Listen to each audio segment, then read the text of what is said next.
नमस्कार दोस्तों, मैं पीयूष नागर टारगेट नर्सिंग कैरियर के ऑनलाइन प्लेटफॉर्म पे एक बार फिर से आपका हार्दिक स्वागत करता हूँ।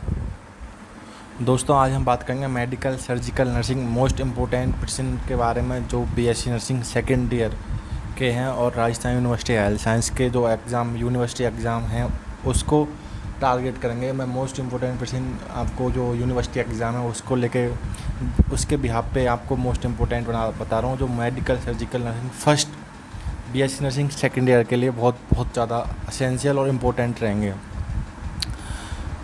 प्रश्न नंबर 1 की बात करते हैं। Mister Ramesh is having a complaint of burning sensation in the throat, gastritis and हेमेसिस।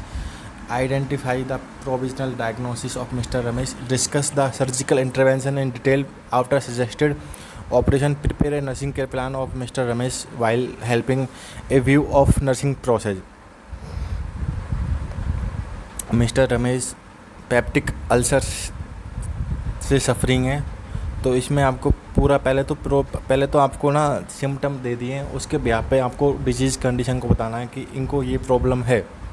समझ रहे हो? पहले 2 नंबर तो इसी बात के हैं कि आइडेंटिफाई किया आपने प्रोविजनल डायग्नोसिस मिस्टर रमेश को है क्या, क्योंकि मिस्टर रमेश आपके पास आएंगे वो ऐसा तो नहीं बोलेंगे कि मुझे तो सीधा पेप्टिक अल्सर हो रहा है या मुझे कुछ ऐसा हो रहा है, तो वो तो अपने सिम्टम बताएगा ना। तो इसमें वही पर्सन बताया है कि पहले आप प्रोविजनल डायग्नोसिस बताओ कि आप उनको प्रॉब्लम क्या है, उसके बाद आप बताओ कि कौन सा सर्जिकल इंटरवेंशन लोगे और क्या ऑपरेशन सजेस्ट करोगे, और एनसीपी बनाना इसमें ना।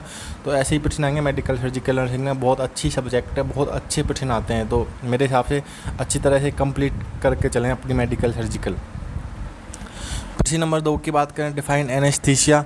What are the various type of anaesthesia, explain the various stage a patient goes through during general anaesthesia. Discuss the management of patient during and after anaesthesia.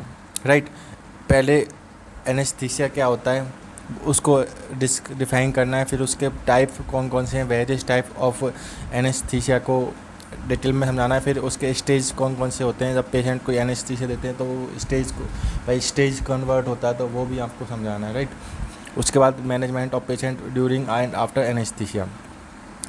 प्रश्न number 3 की बात करूँ। Head injury को define करना है, उसके बाद clinical manifestation of head injury, right A nursing care plan of patient with head injury.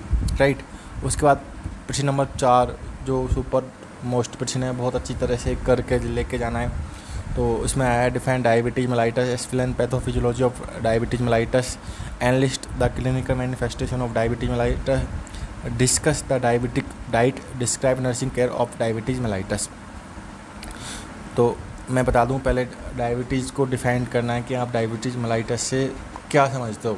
Right, पहले इंट्रो, फिर डेफिनेशन देना होता है, फिर पैथोफिजियोलॉजी ऑफ डायबिटीज मेलाइटस, फिर उसके बाद क्लिनिकल मैनिफेस्टेशन, कौन कौन से क्लिनिकल मैनिफेस्टेशन है डायबिटीज मेलाइटस के, और फिर डायबिटिक डाइट क्या होती है, describe A nursing care of diabetes mellitus. तो नर्सिंग केयर भी करनी है, तो उसमें ओवरऑल मैं बता दूं बहुत अच्छी तरह से सिस्टमेटिक वे से पेपर अटैम्प्ट करना है, पेज को भी मैनेज करना है। ऐसा नहीं कि आपने एक पहला प्रश्न आपको बहुत अच्छा आता है, आपने उसमें 20 पन्ने भर दिए, ये बहुत गलत तरीका है। बच्चों का फेल होने का पीछे यही रीज़न होता है कि भाई हमको बहुत कुछ आता है बट हमें वो उसके बिहाफ पे भी करना है, पेज के हिसाब से भी। अभी मैं डायबिटीज़ को समझाऊँ तो मैं 20 पन्ने भर दूँ, लेकिन नहीं, मुझे सिर्फ उस जितना इसको मिल रहा है, जितना इसका स्कोरिंग है उतना ही पेज भरना है। ऐसा ना करें कि पहले प्रश्न में आप ज़्यादा पेज भर दें, फिर दोबारा लास्ट में प्रश्न करने के लिए पेज ना बचें, तो ऐसी गलती ना करें। छोटी छोटी बातें और selection. Define myocardial infarction, list down of sign and symptom of MI, discuss the nursing management of MI. प्रश्न नंबर 5 ये रहेगा। प्रश्न नंबर 6 की बात करें। Define shock, discuss the classification of shock, explain the role of nursing in the treatment of shock, explain the role of nurse in the treatment of shock. देखिए, role of nurse भी इसमें पूछ रहा है, मतलब ना सिर्फ आपको डिजीज़ कंडीशन को एक्सप्लेन करना है, आपको जो रोल ऑफ नर्स है उसको भी एक्सप्लेन करना है। प्रश्न नंबर 7 की बात करें तो mister Rampal A 42 years male diagnosis with chronic CRF। तो पहले तो आपको CRF क्या होता है, फिर उसके क्लिनिकल मैनिफेस्टेशन ऑफ CRF क्या है, discuss the medical management of CRF, prepare a health education plan for discharge planning, right. Chronic renal failure को पहले डिफाइन करना है, इंट्रो और डेफिनेशन लिखनी है, उसके बाद साइन एंड सिम्टम लिखने हैं, उसके बाद मेडिकल मैनेजमेंट में आप क्या कर रहे हो, है ना, डायलिसिस कर रहे हो तो मेडिकल मैनेजमेंट में ही आएगा, फिर दवाइयों से दे रहे हो, जो कुछ करना है वो लिखना है। Prepare a health education for discharge planning. प्रश्न नंबर 8 की बात करें, explain pathophysiology of COPD patient, discuss medical management and plan health education for COPD patient, right. ये प्रश्न आ सकता है, मोस्ट इम्पोर्टेंट प्रश्न है। Define rheumatic heart disease, rheumatic heart disease को डिफाइन करना है, फिर उसके बाद इटियोलॉजी लिखनी है, फिर पैथोफिजियोलॉजी लिखनी है, फिर क्लिनिकल मैनिफेस्टेशन लिखनी है, फिर डायग्नोस्टिक एवेल्यूएशन लिखना है, फिर write down medical and nursing management of rheumatic heart disease. प्रश्न नंबर 10 की बात करें, define asthma, describe the pathophysiology and list classification, discuss the clinical manifestation, discuss the nursing management of client having bronchial asthma. Asthma को define करना है, pathophysiology को describe करना है, क्लासिफिकेशन को वो करना है, उसके बाद क्लिनिकल मैनिफेस्टेशन कौन कौन से साइन एंड सिम्टम से पेशेंट सफ़र कर रहा है उनको एक्सप्लेन करना है, उसके बाद nursing management of client having bronchial asthma. प्रश्न नंबर 11 की बात करें तो describe the physical setup of operation theatre, discuss the responsibility of nurse in OT। ना सिर्फ आपको फिजिकल सेटअप ऑपरेशन थिएटर का बताना है, आपको रोल ऑफ नर्स भी बताना है इस प्रश्न में, ठीक है। तो अच्छी तरह से रोल ऑफ नर्स बहुत बहुत ज़्यादा इंपॉर्टेंट रहेगा कि एज ए नर्स आप क्या करोगे। अगर आपको एज ए नर्स नहीं पता कि आप क्या करोगे तो आप मुश्किल ही पास हो पाओगे, इसलिए मैं आपसे एक एडवाइस करूँगा कि रोल ऑफ नर्स अच्छी तरह से पढ़ के जाएँ। शॉर्ट नोट्स की बात करें, write short notes on type of meningitis and its investigation, enteric fever, dialysis, peptic ulcer क्या होता है। प्रश्न नंबर 13 की बात करें, write short notes on tuberculosis, emphysema, neoplasm, blood transfusion. इन पे शॉर्ट नोट्स आ सकता है, मेरे सुपर डुपर मोस्ट प्रश्न है, इन पे आ सकता है, राइट।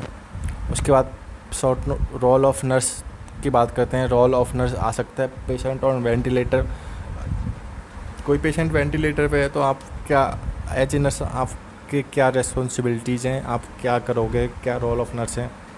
पेशेंट रेडिएशन थेरेपी पे जा रहा है तो एज ए नर्स आपको क्या responsibilities and role of nurse होते हैं। पेशेंट इम्यूनोसप्रेसिव थेरेपी, इम्यूनिटी कमज़ोर है उसकी, तो क्या रोल ऑफ नर्स हो सकते हैं।